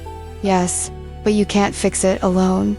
And destroying your career trying to do so doesn't fix anything. It only removes you from a position where you can make a difference. The conversation ends without a resolution. Because there is no clean resolution. Only a choice between two evils, compromising principles to maintain power, or maintaining principles and losing power. That night, Cole drives to Sophie's apartment. He didn't warn her, but he needs to talk. He doesn't know exactly what. Validation, permission, clarity. She answers the door with a surprised expression. Cole, is everything all right? May I come in? I need to talk. Of course, the apartment is in a state of transition. Boxes are partially packed. Furniture she doesn't know if she'll be able to take. Physical evidence of life being dismantled. Did you find a place? He asks. Not yet, but she forces a smile that doesn't reach her eyes. There's always the option of going back to my mother's house. Riverside. Neighboring town, 30 minutes from here. She offered me a room, even if it comes with judgment and lectures about bad choices. Sorry, it's not your fault. She gestures vaguely toward boxers, toward the whole situation, everything. Cole sits on the sofa that she hasn't packed yet. Sophie, about the situation. The board is pressuring me. Gossip is spreading. And Deputy Travis, a man I respect, said I need to back down, that your public defense is costing you your career. Sophie sits down too. Respectful distance, then step back. What? Back off. Cole, I'm not going to be the reason you lose everything you've built. You've done more than enough. More than anyone else would. And if you continue, it will. It will destroy you. I didn't do nearly enough. The whole city failed you. The system failed. And if I back down now, I'm just adding my name to the list of failures. But a badge is worthless if I only wear it when it's politically convenient. If I only defend people the city approves of defending. He looks at her, and Sophie, I'll be brutally honest, I don't know if I can win this. The electorate could remove me in 2 years. The council could make every day of work impossible. Harris could build a narrative that completely destroys me. But at least, if it happens, I'll look in the mirror and see someone who tried to do the right thing. What if trying isn't enough? What if I lose everything and still end up homeless anyway? So we lost together. But not for lack of trying. Sophie feels tears welling up. Why do you care so much? You could have an easy life, a secure job, respect from the community. Everything you're risking for. Why? For me, it started out like you, but it turned into something bigger. About what kind of sheriff I want to be. What kind of person. And I discovered that I can't be the kind of person who ignores injustice just because it's inconvenient. Cole pauses. But it's your choice too. If you want me to back off, to protect you from more attention, more gossip, more consequences, say so, and I will. Without resentment. Sophie processes the story. She wipes her eyes. Don't want you to back down, but I also don't want to be responsible for destroying your life. Because you have a future, a career, a purpose, and I'm just a pregnant woman that the whole city hates. You're not just nothing. You're a person with rights, with dignity, who deserves to be defended even when no one else is. He leans forward. And Sophie, you're not destroying my life. You're forcing me to decide what values really matter. What kind of sheriff, what kind of man I want to be when no one is applauding. And this clarity, this honesty about who I am, it's valuable. Even if it costs me a badge. Silence hangs between them, heavy with mutual recognition. Thank you, she finally whispers, for choosing, for staying, for being who you are when it would be easier to be someone else, always. And the decision is made, not with fanfare, not with certainty of victory, but with a commitment to try even when the outcome is uncertain. Cole continues. Despite the cost, despite Travis being certain he could lose everything, because the alternative to retreat, to compromise, to become a sheriff who only defends when it's safe is a betrayal of everything he claimed to be. And Sophie, she stops asking him to back down, because she realizes she's not destroying Cole. She's giving him a chance to prove who he really is. And his courage gives her the courage to continue as well. But they both know the storm is only beginning. Harris will not back down. The city will not forgive. And the coming weeks will test whether principle really outweighs security. Now I want to delve even deeper into this subject. Because what happens in the following weeks isn't a cinematic romance, where the hero saves the damsel and the music swells. It's something quieter, more real. It's the transformation of public defense into a private partnership. It's intimacy built not on dramatic moments but on practical acts of service. Unshared vulnerability about the real cost of doing the right thing when the whole world is pressuring you to do the wrong thing. With Sophie facing permanent eviction, Mrs. Chen refused to renew, even with the threat of legal action. Cole takes practical action. I have a solution, temporary, not perfect, but better than homelessness. They are sitting in Sophie's apartment. Half-packed boxers are scattered around. The deadline is in 5 days. What? She asks. Tom, mixing hope and skepticism. My sister's house. Sarah. Remember, I mentioned her?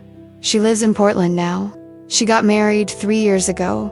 She's built a life there. But she keeps a house here in inheritance from our parents.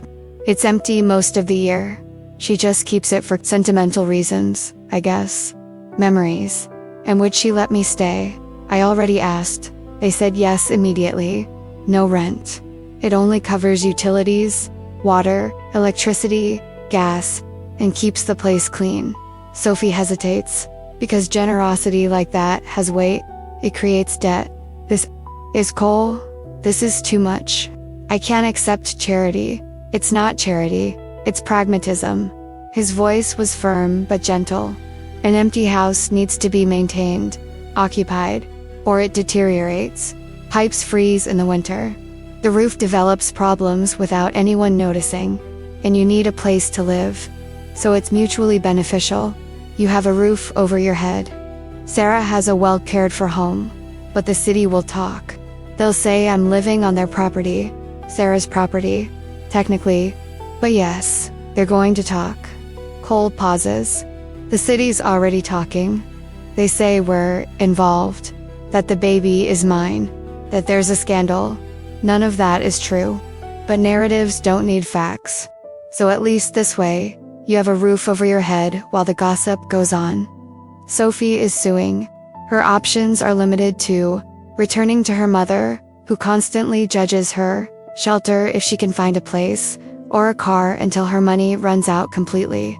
Okay, I accept. And thank you for everything. I don't know how I'm going to repay you. He doesn't pay. He just takes care of you and the baby. That's payment enough. The house is located on a quiet street in a residential neighborhood. The homes are modest, belonging to working-class residents. The lawns are small, but well-maintained. Cole helps Sophie move. There isn't much. The furniture was from the rented apartment. Just clothes, personal belongings, and a few things she bought for the baby. The house has 2 bedrooms, living room with a working fireplace, dated but functional kitchen, small backyard with a large tree that provides shade. Sarah keeps it furnished, Cole explains as they unload.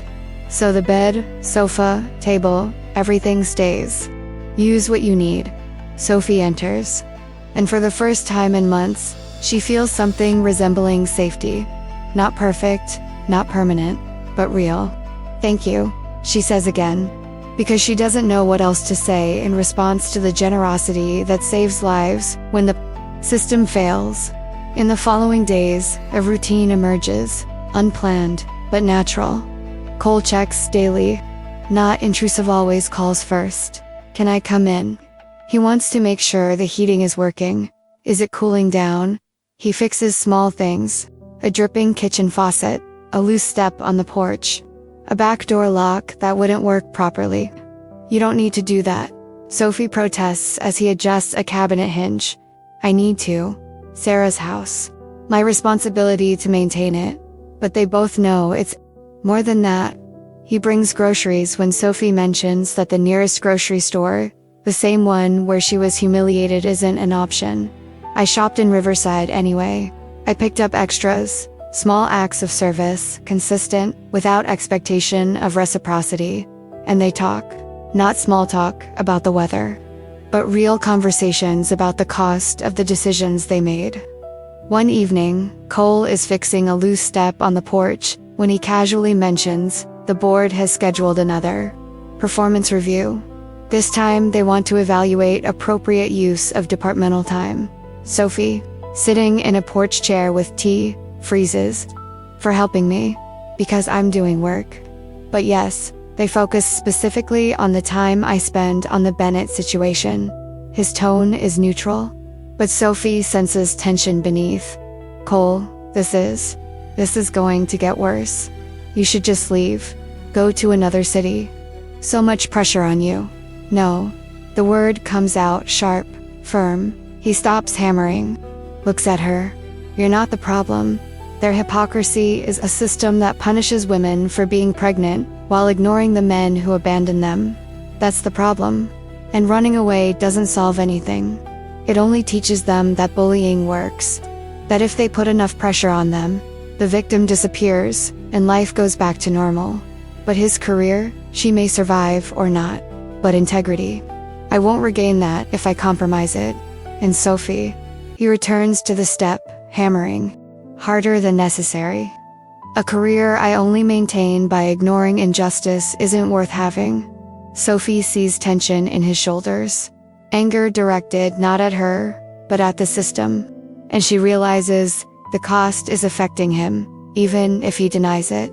The other day, Sophie shared a fear she's been carrying with her. The doctor said stress is affecting the baby. High blood pressure, 145/98 at the last appointment. He threatened hospitalization if it doesn't improve. Risk of preeclampsia, which could be fatal. For me or the baby.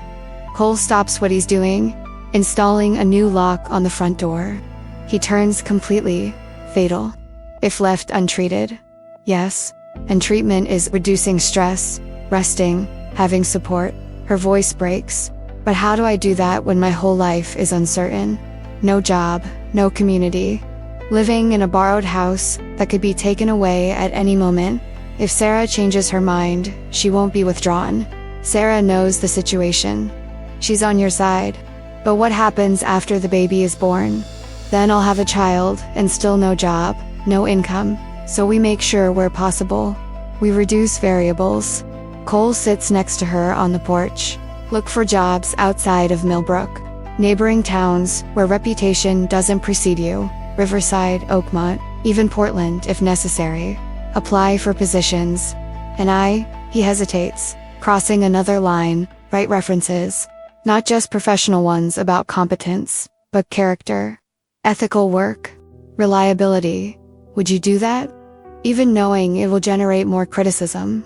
That Harris will use it as evidence of inappropriate involvement. I would, because it's true.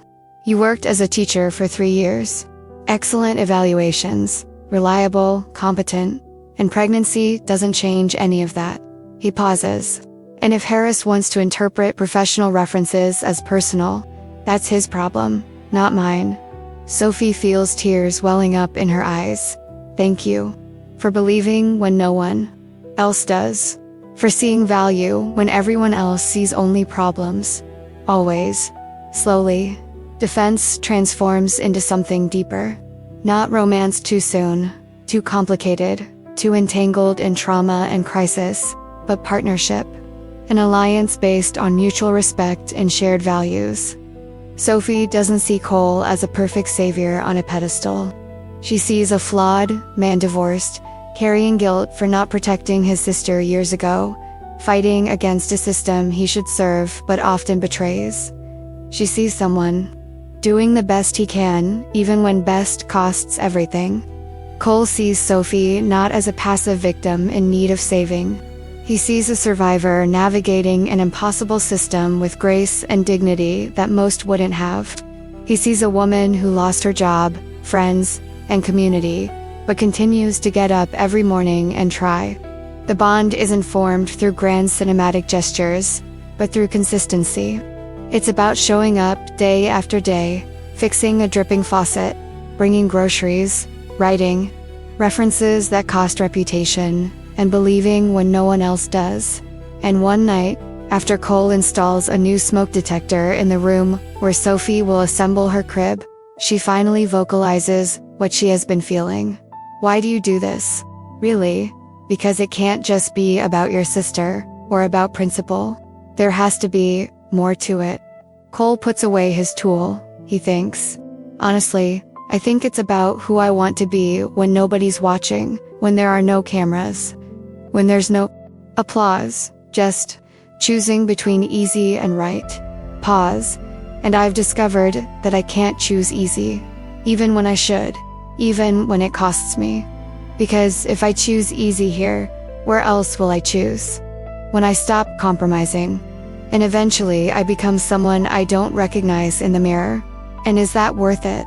To lose everything just to recognize a reflection? I don't know yet. Ask me in 2 years when Harris beats me in the election. Small smile, no real humor. But I think so. Because the alternative is keeping the badge but losing the soul. And a badge without a soul is just empty metal. Sophie understands. Because she made a similar choice. Keeping the baby when everyone said to give it up for adoption. Staying in Millbrook when she could have run away immediately. Accepting help from Cole when it would have been easier to refuse and not owe anything. They are both people who choose the difficult when the easy is available. And in that shared choice, their bond deepens in ways neither can yet name, but both feel. Comment below. This makes sense to me. Now I want to delve even deeper into this subject. Because the victory Sophie finally achieves a real job, a stable salary, benefits that include maternity leave, should be a moment of pure celebration. It should be proof that hard work and competence overcome prejudice. But the truth is more complicated. Victory is partial, fragile, and it reveals that while individuals can be kind, the larger system hasn't changed, Millbrook hasn't learned, and Cole is paying a price that only increases. Sophie applies for 23 positions in 3 weeks. 17 never respond. For reply with position filled within hours too fast to be true. To request interviews but cancel when they see Sophie in person. Pregnant, obviously. 23rd application is Riverside Elementary. City 30 minutes away. Big enough not to know Millbrook gossip. Small enough to still appreciate dedicated teachers. The interview is conducted by telephone first. Assistant Director Patterson, no relation to Mrs. Patterson of Millbrook, asks standard questions. Experience. 3 years as a substitute teacher, Riverside Elementary in Millbrook. Primarily 2nd and 3rd grade. Consistently excellent evaluations. Why are you looking for a permanent position now? A moment of truth. Sophie could lie, omit things, but she was tired of hiding. The temporary contract was not renewed, for reasons unrelated to performance. I understand. Neutral tone. And are you available to start immediately? Yes. Well, with 2 weeks' notice. But after that, fully available. Perfect. Let's schedule a personal interview, Thursday at 10. Yes. Thank you. This is a personal interview with the principal, Ms. Palmer, a 40-year-old woman, an African American in a predominantly white district. Her expression suggests she has seen a lot of school politics and doesn't tolerate nonsense. Sophie enters the office and sees immediate assessment in Mrs. Palmer's eyes, not judgment. Cataloging, Studa Bennett. Listen. Sophie sits down, hands in her lap, trying not to look nervous. I read your application, impressive resume, letters of recommendation, including from Sheriff Dawson of Millbrook are effusive. Mrs. Palmer leans back, so I'll be direct. I see you're pregnant. When is your due date? End of November. 2 months. And is the father involved? A defining moment. Sophie could lie, say yes, but we don't live together. Make it easy. But Cole taught us, honesty costs, but it's worth it. No. I'm raising the baby alone. Silence. Mrs. Palmer studies Sophie, not with disdain, with genuine curiosity, honesty. I appreciate it. Many candidates would have lied, said the father is involved but distant, or some edited version. Pause. And frankly, a single mother determined to raise her child alone while maintaining her career. That shows strength of character. Resilience. Qualities I want in teachers. Sophie feels tears welling up. Thank you. You have no idea how much I know. I've worked with dozens of single mothers. The system often fails you. Schools, communities, even families. But here, Riverside Elementary, we judge by competence, by dedication, not by marital status. Mrs. Palmer opens her folder. The position is yours if you want it. 2nd grade teacher. Starting salary of $42,000. Full benefits including maternity. Live 12 weeks paid. Starts the first week of October.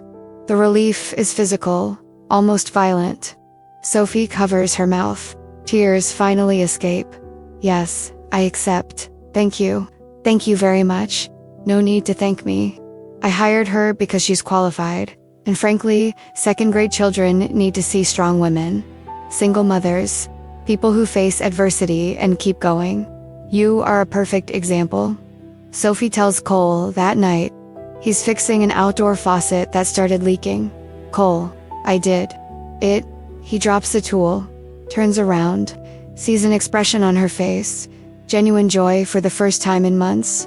Job, yes. Riverside Elementary. Second grade teacher, permanent, with benefits. And Mrs. Palmer, the principal, said she hired me. Why I'm a single mother? Because it shows resilience. Words come out quickly. Trimming each other. I start in 2 weeks. The salary is enough to live on, to save, to prepare for the baby. Cole smiles, genuinely, without reservation. I knew I could do it. Talent doesn't disappear just because small towns are cruel. You just need to find people who see value instead of scandal. It wouldn't have happened without you. The reference you wrote, Mrs. Palmer, mentioned it. She said it was effusive. That sheriff wouldn't write like that if he didn't believe it. I wrote the truth. You are hardworking, competent, dedicated, and pregnancy doesn't change any of that. Pause. But Sophie, you would have succeeded eventually. Maybe it would have taken longer, but talent always finds a way. With a guaranteed job, the transformation is immediate, not just financial, emotional. The pressure Sophie carried, fear of homelessness, of not being able to support a baby, of complete failures, eased. It doesn't disappear, but it becomes manageable. She starts preparing the baby's room. She paints the walls a soft mint green. She assembles a crib she bought used. She washes tiny clothes she received as a donation from a church program in Riverside. The doctor notices a physical difference. A 7-month checkup reveals the change. Blood pressure has improved significantly. 128/84. Still monitoring, but much better. Dr. Morrison seems genuinely relieved. What has changed? I got a job, financial stability, a place to live that isn't threatened. Sophie pauses, and support. Someone who believes in me. Whatever it is, keep going. Stress is the biggest enemy of a healthy pregnancy, and you're finally reducing it. But victory is partial, because while Sophie managed to escape economically, socially, Millbrook did not change. She goes to the grocery store in a neighboring town, avoiding Millbrook completely now. And she still gets stares, whispers, "It's Bennett, pregnant. I heard that sheriff is involved." Scandal, not as cruel as Millbrook, but still judging, still reducing her to gossip. And Cole pays a higher price. Council performance review results in vote. 5 members present. Counselor Harris leads. Discussion. Motion to place Sheriff Dawson on formal warning regarding professional conduct. Specifically, excessive and inappropriate involvement with a specific citizen's situation demonstrating a lack of boundaries and impaired judgment. Debate is performative. Predetermined outcome. Vote for 2-2 in favor. Sheriff Dawson, the board votes to place him on formal notice. This is not a removal, but it is official documentation of concerns. Continued involvement with the Bennett situation, including allowing residence on family property. Writing professional recommendations, using departmental time for civic matters, demonstrates a lack of appropriate boundaries. Improved performance is expected. Otherwise, he will face further action in the next election. Cole formally accepts. Understood. Notice given. But his behavior doesn't change. He continues checking on the house. He continues helping Sophie. He continues defending her when necessary. Sophie hears about the warning through gossip. Local newspaper publishes, sheriff receives formal warning from the council. She goes to his house the first time she initiates a visit. She knocks on the door. Cole answers, surprised but not unhappy. "Sophie, is everything all right? I saw the news." Formal warning. Cole, this is serious. It could affect the election. It could destroy your career. You can. He steps back, letting her in. But it doesn't change anything. How come it doesn't change? You're being officially reprimanded for helping me, for defending citizens, for using authority to guarantee rights, for doing work that distinction represents. Cole sits down. Sophie, if the council wants to interpret this as inappropriate, that's their problem. But is it worth it? To risk everything for me? It's not about you. Specifically, it's about principle. About what kind of sheriff I want to be. And I've discovered that I can't be the kind who only defends when it's convenient. Either I have principles or I don't. Pause. And yes, it's worth it. Because the alternative is keeping the badge but losing the soul. And a badge without soul is just empty metal. Sophie feels tears welling up in her eyes. Thank you. For not giving up. For not backing down. For being who you are when it would be easier to be someone else. Always. And Sophie finally understands completely. Cole isn't helping out of performative heroism. He's not trying to save her to feel noble. He's helping. Because he literally can't help but it's who he fundamentally is. And the city can punish. It can document concerns. It can threaten his career. But you can't change who he is. And in that consistency, in that refusal to compromise, even when compromise is easier, Sophie finds something she hasn't had in months. Faith. Not religious faith, but faith in human goodness. An integrity that costs but is worth it. Now I want to delve even deeper into this subject, because the moment Sophie finally feels she's regaining control over her life, a stable job, a safe home, normalized blood pressure, a baby's room almost ready, is precisely when a revelation arrives that challenges everything, and the hidden truth about rebuilding after trauma. It never ends cleanly. There's always another wave, another test. And this time, the threat doesn't come from a judgmental city or a flawed system. It comes from the man who caused all of this, returning, demanding rights he abandoned. Sophie is at home. Sarah's house, which has ceased to be a temporary arrangement and has become something more like a home, on a Thursday afternoon. 8 months pregnant, huge belly, awkward but not uncomfortable movements, just pregnant. Job at Riverside is going well, better than I expected. Sophomores are sweet, demanding, funny. Fellow teachers are welcoming, without being intrusive. Mrs. Palmer checked in twice, the first week. Everything all right? Do you need anything? But then let Sophie find her rhythm. And for the first time in months, the future seems not only possible, but real, tangible. Sophie can see it. Baby due in 5 weeks, 12 weeks of maternity leave. Return to work with a healthy child and a stable life. Not perfect. Millbrook still judges from a distance, but manageable. She's hanging a mobile above the crib, stars and moons in soft blue and yellow, when she hears a knock at the door. I wasn't expecting a visitor. Cole always calls ahead, and nobody visits anymore. Sophie descends the stairs slowly. Her belly makes her movement cautious. She looks through the peephole. Man, early 30s, gray suit, well-dressed, an expression that mixes nervousness and determination. She doesn't recognize it immediately. Then she does, and the world stops. Sophie opens the door with a trembling hand. Sophie Bennett? Yes, a voice firmer than she feels. My name is Daniel Reeves. We met 8 months ago, in Seattle, at an educational conference. Blood drains from her face, her legs go weak. Her hand instinctively reaches for the doorframe for stability. Daniel, may I come in? We need to talk, not a question, a statement. About the baby you are carrying. My baby. Sophie feels nauseous. How did you find me? Private investigator. It wasn't difficult. Small town. You use your real last name. You work publicly. He pauses. And Sophie, I know I disappeared. I know I was a coward 8 months ago. I blocked your number. I avoided responsibility. But I grew up. I went to therapy. And I can't I can't let my son grow up without a father. I came to do the right thing. He hands over the envelope. Thick, official. My lawyer prepared a paternity petition, requesting a DNA test to confirm, although we both know the result. And then, joint custody, 50/50ths, because a child deserves both parents. Sophie doesn't take the envelope. You have no rights. You disappeared.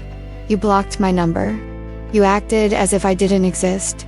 And I was wrong. Completely wrong. But being wrong in the past doesn't eliminate biological rights. Daniel maintains a reasonable tone, calm, as if he were discussing a contract, not paternity. Legally, as the biological father, I have the right to request custody, and the judge will grant it. Because the system favors the involvement of both parents when possible. You didn't want this. You didn't want involvement. I was scared. I was 30 years old, but emotionally immature. I wasn't ready to be a father. But 8 months is enough time to grow, to process, to realize that running away was a mistake. He pauses. He looks at her belly. And now, seeing you pregnant with my son, I can't not be involved. Sophie feels anger replacing shock. No, you don't do that. You don't disappear for 8 months and come back demanding rights. I'm not demanding. I'm requesting, through the appropriate legal channels. And Sophie, he looks around, at home, at the street, at the city. I heard about your situation here. The investigator did a thorough job. Millbrook rejected you, judged you. You lost your job. You lost your apartment. You had to accept charity from the local sheriff who apparently has questionable involvement. Cole isn't involved. He defended you publicly.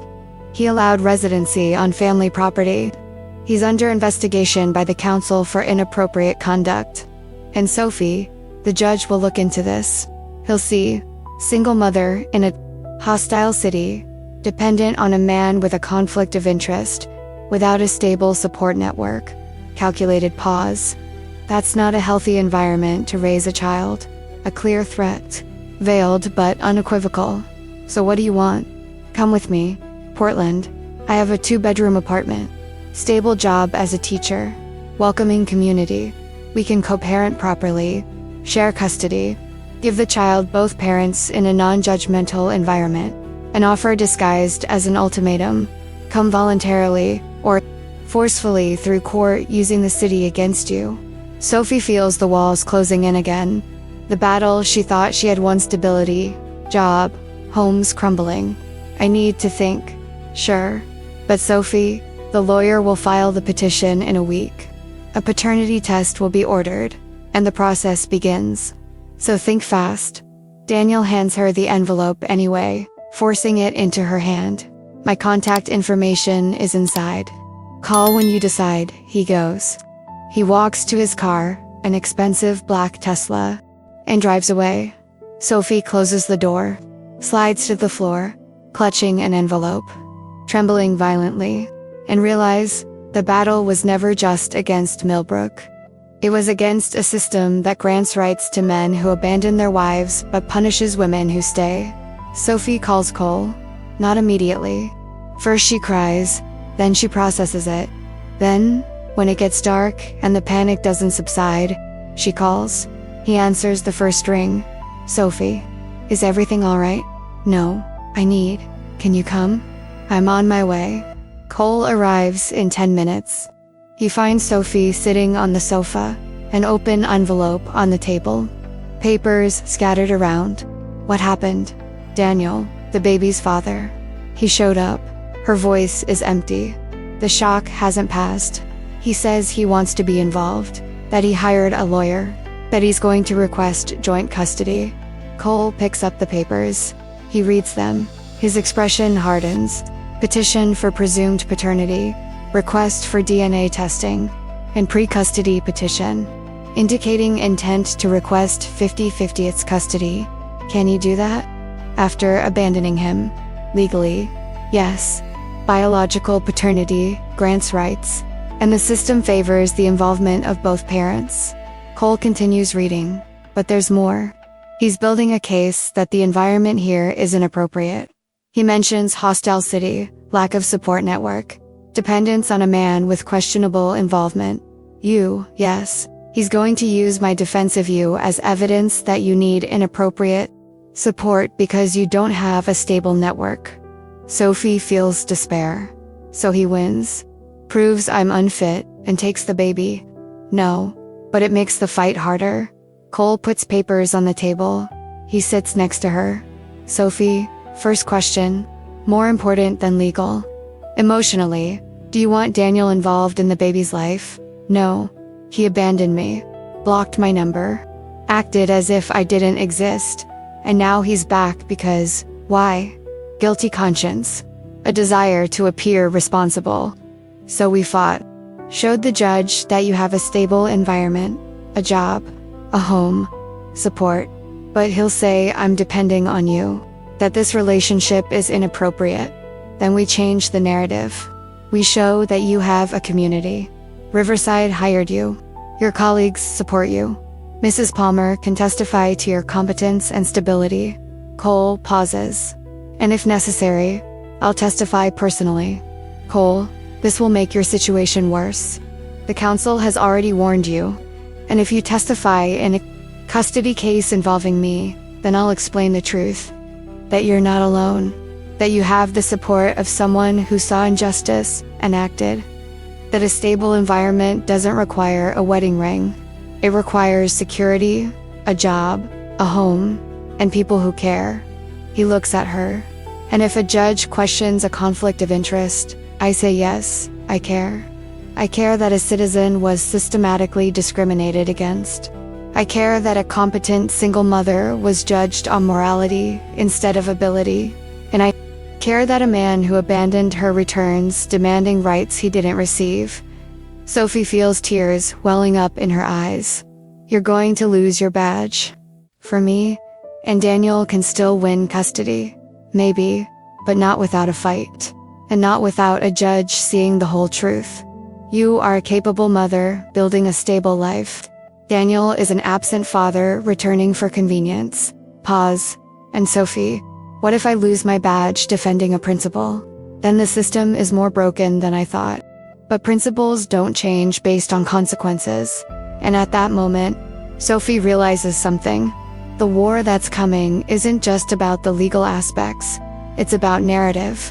Daniel wants to portray her as an unstable mother in a toxic city.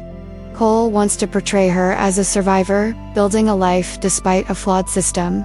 And the outcome? It will depend on which narrative the judge believes, and how much Sophie is willing to risk to fight for autonomy that should be a right, not a privilege. And at that moment, Sophie realizes something. The war that's coming isn't just about the legal aspects, it's about narrative. Daniel wants to portray her as an unstable mother in a toxic city. Cole wants to portray her as a survivor, building a life despite a flawed system. And the outcome? It will depend on which narrative the judge believes, and how much Sophie is willing to risk to fight for autonomy that should be a right, not a privilege. In the following weeks, preparations begin.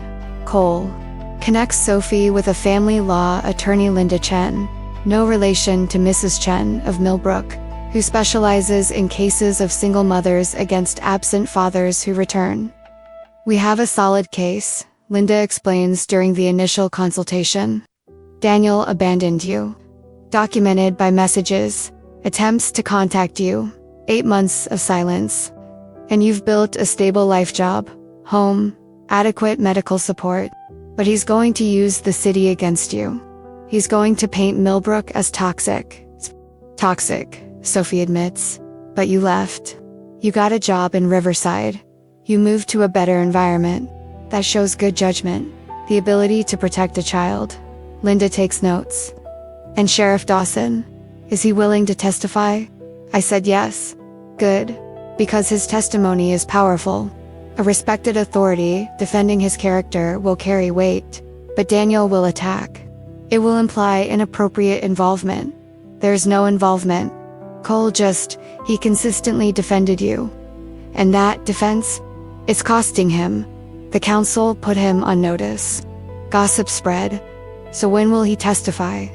It demonstrates a commitment to justice beyond personal interest. Linda closes the folder. We used this. We showed that you have a community small but real that sees value, where Daniel only saw inconvenience. Cole faces his own decision. Testifying in Sophie's custody case will seal his political fate. Harris will use it as final evidence of a compromised trial. Election in 18 months. Lost, but the alternative is Sophie fighting alone against a man with resources and a compelling narrative. And Cole decided months ago, principles don't change based on personal consequences. So when Linda officially requests his testimony, Cole agrees without hesitation. Do you understand that this will have political consequences? She asks. Professional honesty. I understand. And it doesn't matter. Because if the system punishes doing the right thing, the system is broken. Not me. Hearing scheduled. January. 2 weeks after baby is born, assuming birth is on schedule. And Sophie realizes she's going to give birth, knowing that weeks later, the custody battle will begin. That those first moments of motherhood will be marred by legal anxiety. But she also knows she's not alone. Cole risked his career. Linda fought without pay. Mrs. Palmer offered to testify about his professional competence. Even Sarah Cole's sister, who never met Sophie, sent a letter of support offering her house as evidence of a family network. A small community, but a real one. Built not on blood or tradition, but on the mutual choice to stand up for what is right when everyone else is just going through the motions. If you've made it this far, if this story of a woman judged for being pregnant, of a city that selectively punishes morality, of a sheriff who chooses principle over popularity, of an absent father returning demanding rights he abandoned, if all of this resonated with you, it's because you understand something fundamental. Real justice is rarely clean. It rarely comes with applause, and it often comes at a cost to those who fight for it. Sophie is about to face a battle she shouldn't have to fight. Cole will testify, knowing it will cost him his badge. Daniel will argue that abandoning the force for 8 months is forgivable if he returns repentant. And the judge, he will decide based not only on the law, but on who tells the most convincing story. If this kind of story resonates with you, you want to see how the audience unfolds, whether Sophie maintains her autonomy, whether Cole survives politically, whether Daniel manages to rewrite abandonment as belated love. Subscribing, here is the way to continue walking with me. Because Sophie's journey isn't over. The legal battle is just beginning. And you deserve to see how it ends. Comment below. I'm with you until the end. Because when you leave this comment, you're saying more than just that you liked it. You're saying you understand that single motherhood isn't a moral failing. That men who defend women don't always have ulterior motives. That a system that punishes the victim while forgiving the aggressor is broken. And that stories like this complicated, without a clean resolution, reflecting reality instead of fantasy, deserve to be told. And if this touched you in any way, if you felt anger at Daniel's return, hope when Cole testified, fear about the custody outcome, leave a like so I know.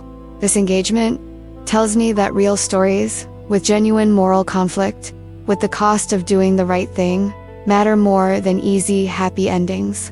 And there's a video over here that continues in the same vein, exploring what happens when the custody hearing finally arrives. When Daniel presents his case, when Cole testifies risking everything, when Sophie needs to defend a motherhood that should be assumed, not proven. Click and follow along there. Why is the truth about single mothers judged? The system rarely favors them. The city rarely forgives. And absent fathers, they often return when convenient, demanding credit for biology without responsibility. But Sophie has something Daniel doesn't: a chosen community.